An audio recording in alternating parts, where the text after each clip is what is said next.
Une fille solitaire nommée Yuna vit dans un petit appartement moderne au Japon. Elle vit indépendamment de ses parents, qui sont occupés à voyager en dehors du Japon.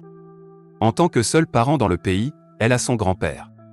Il lui dit souvent d'aller le voir, sinon il arrêtera de payer la moitié de ses dépenses.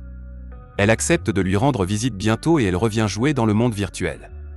Yuna est une joueuse forte avec un penchant pour les jeux de réalité virtuelle. Elle est accro à un jeu appelé World of Fantasy, qui permet aux joueurs d'utiliser la magie et de débloquer plus de compétences au fur et à mesure de leur progression. Yuna a travaillé pour devenir le meilleur joueur en prenant des milliers de missions dans le jeu. Lorsque Yuna se connecte un jour et qu'elle reçoit une mystérieuse récompense des créateurs pour avoir atteint un niveau aussi élevé. Elle a gagné un costume d'ours, ainsi qu'une mise à jour complète du jeu. On pourrait penser qu'un costume d'ours est une récompense sans valeur à recevoir après avoir passé d'innombrables heures sans identité en dehors d'un jeu vidéo. Contrairement à son apparence adorable, la combinaison est en fait une arme de combat très avancée et un équipement de protection presque indestructible.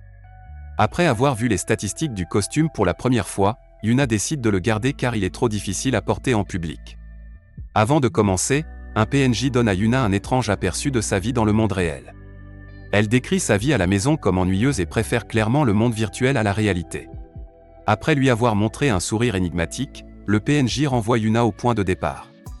Elle entre dans le monde et découvre que non seulement elle est dans un monde complètement différent, mais qu'elle porte également le costume d'ours. Pire encore, le jeu a complètement réinitialisé son niveau au niveau 1 et elle n'a plus accès à la barre de menu du jeu. Yuna panique et elle est affligée que le personnage soit revenu au niveau 1. Plus important encore, elle ne peut pas se déconnecter. Juste à ce moment, un message de Dieu apparaît devant elle. Le message lui dit de profiter du nouveau monde dans lequel elle a été placée et qu'elle l'aimera avec le temps. Est-ce une promesse ou un avertissement? Soudain, un loup bondit hors de la forêt et se précipite vers Yuna toujours confuse. Elle reconnaît que la bête est un monstre novice, mais elle peut faire de sérieux dégâts. Elle voit un bâton à côté d'elle, elle s'en sert pour le frapper, et à sa grande surprise, le loup meurt après un seul coup. Pour cette raison, elle se rend compte maintenant que le costume d'ours est vraiment cool, mais elle ne peut toujours pas accepter à quel point cela la rend ridicule. Elle regarde de plus près le loup et remarque que le corps ne disparaît pas et qu'il ne laisse pas tomber de butin. Alors qu'elle le frappe, elle entend une fille crier et elle le suit. Yuna trouve une jeune fille acculée par une meute de loups. Tout comme les loups se jetant sur elle, Yuna attire son attention et lui lance une pierre. Malgré son objectif désinvolte, elle réussit un coup critique. Les autres loups se dispersent et la fille remercie Yuna de l'avoir sauvée. Elle a peur de Yuna, car elle pense que la fille ours va la manger. Yuna lui assure que ce n'est pas une vraie patte et elle baisse sa capuche et se présente. La fille la regarde avec admiration avant de se présenter comme Fina. Elle a ramassé des herbes dans la forêt pour les vendre afin de pouvoir acheter des médicaments pour la mère malade classique. Depuis que Yuna est perdue, elle demande à Fina de lui montrer la ville la plus proche, et elle accepte.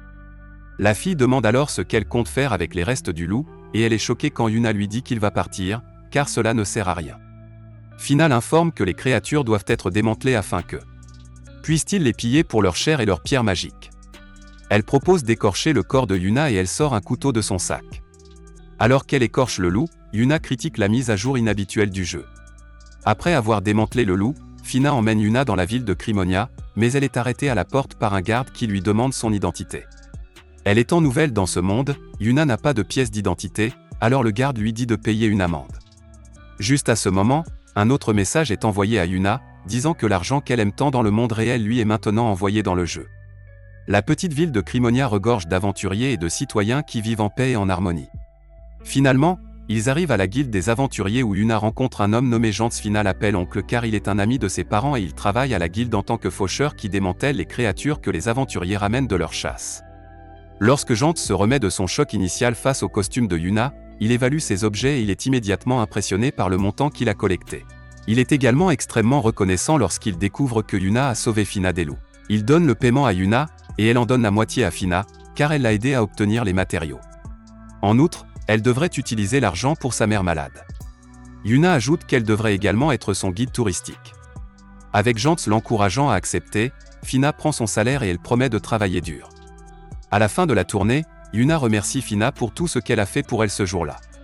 Le lendemain, comme elle ne peut rien faire pour partir, elle commence à accepter sa nouvelle vie là-bas et décide de tester les pleins pouvoirs du costume d'ours.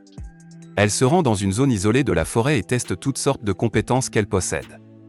Pendant l'entraînement, Yuna découvre que sa magie devient plus forte en utilisant une capacité appelée Bear Imagerie. Plus l'image dans son esprit est bonne, plus la magie devient forte. Un jour, elle se rend à la guilde des aventuriers et tente de s'inscrire en tant qu'aventurière. Sa présence y provoque une agitation alors que tout le monde se demande ce qu'est cette fourrure. Yuna rencontre la réceptionniste de la guilde, Hélène. Alors qu'elle aide la fille avec les procédures, une aventurière de haut niveau mais arrogante nommée Deboren les interrompt, et elle dit à Yuna d'arrêter de perdre du temps car elle ne semble pas capable de battre un monstre. Sans émotion, Yuna demande à Hélène si elle la laissera enregistrer si elle bat un gobelin. Le gobelin est Deboren. Le grand garçon est irrité. Sortons là. Ours Puunch. Yuna bat Deboren d'un seul coup. Au moment de remplir ses formulaires, Yuna est perplexe lorsqu'elle lui demande quelle est sa catégorie d'emploi. Elle écrit pécheresse que sa classe de travail est ours, et elle devient encore plus pécheresse quand Hélène, même si elle est incrédule, l'accepte. Et enfin, carte de guilde acquise. Elle accepte immédiatement une mission de niveau débutant, qui consiste à chasser une meute de loups. Yuna vient d'exagérer un peu alors qu'elle revient avec 40 loups, laissant tout le monde abasourdi. Jante s'est impressionnée, mais lui rappelle que les loups n'ont pas encore été démantelés, ce à quoi Fina explique qu'elle ne peut pas le faire maintenant. Il parle à Yuna en privé pour sa demande personnelle. Jante s'explique que le père de Fina est mort depuis longtemps et qu'elle a travaillé dur pour soutenir sa mère et son frère malade. Une Yuna sombrement suspecte demande s'il veut Fina, et Jante nie avec véhémence parce qu'elle est comme une fille pour lui, et il admet accidentellement que la mère de Fina est là pour lui. Ou pour être plus précis, que sa mère a son cœur. Ensuite, il ajoute que depuis que la guilde se durcit avec ses règles, il n'a plus été en mesure de lui donner de travail de démantèlement, alors il demande à Yuna d'embaucher Fina comme employée. Souriante, Yuna accepte. Lorsque les deux filles se rencontrent plus tard dans la journée, Yuna dit à Fina qu'il veut l'embaucher comme son employé personnel pour toutes ses missions. Fina ne croit pas que quelqu'un comme elle puisse être utile à un aventurier expérimenté. Cependant, Yuna insiste sur le fait qu'elle lui fait confiance. Finalement, une Fina en larmes sourit à Yuna et les deux se serrent la main, devenant officiellement partenaires. Un jour, un petit garçon nommé Kai court à travers la forêt à cheval. Il défonce les portes du bâtiment central de la ville, le visage écorché et usé. « S'il vous plaît, aidez-moi. Mon village a été attaqué par une vipère noire. » Le silence traverse la pièce. Une jeune femme lui demande s'il est sûr que c'est une vipère noire et il accepte. Plus inquiète maintenant, elle lui dit à regret qu'ils ne peuvent pas accepter sa demande. Incrédule, le garçon prétend qu'il a collecté tout l'argent du village, et si ce n'est pas assez, il fera tout pour combler la différence. Elle précise qu'elle ne peut embaucher personne pour une telle bête, car des aventuriers de haut niveau ont été appelés pour des missions à l'extérieur de la ville. Il refuse d'abandonner.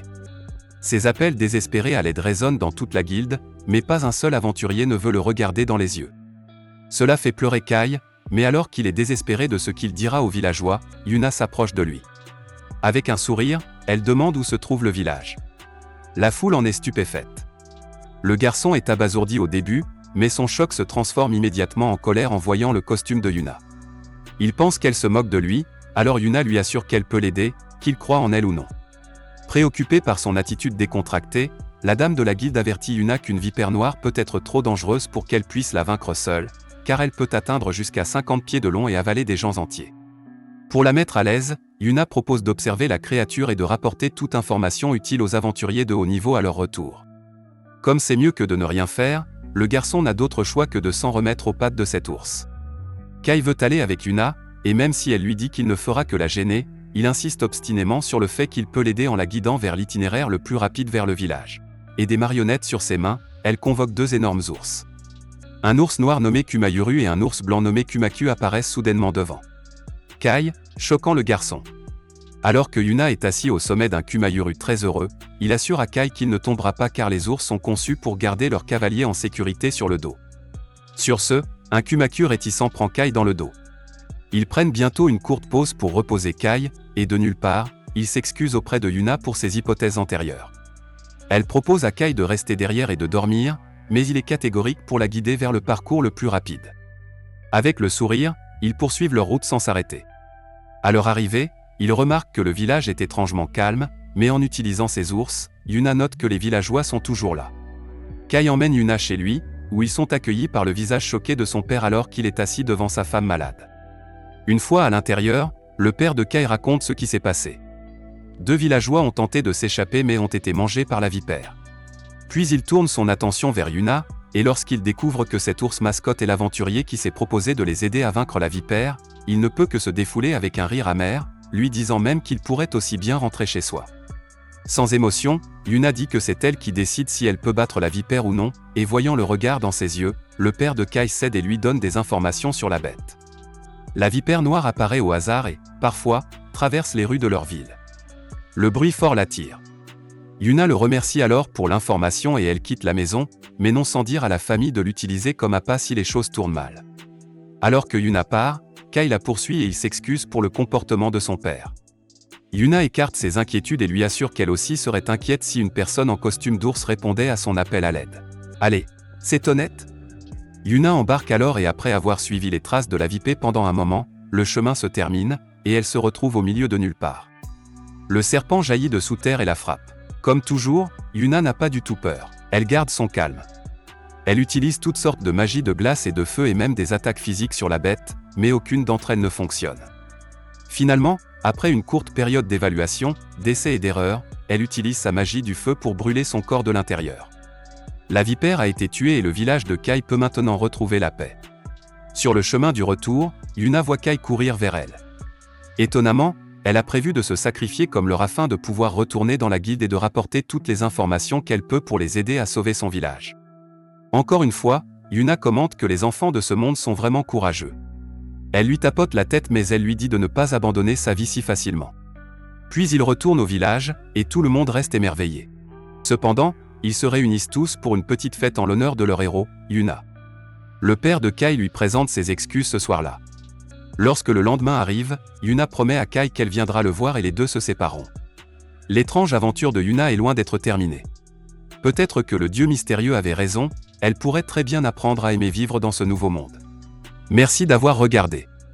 Si vous avez aimé la vidéo et que vous souhaitez aider la chaîne à grandir, laissez un like, un commentaire et abonnez-vous.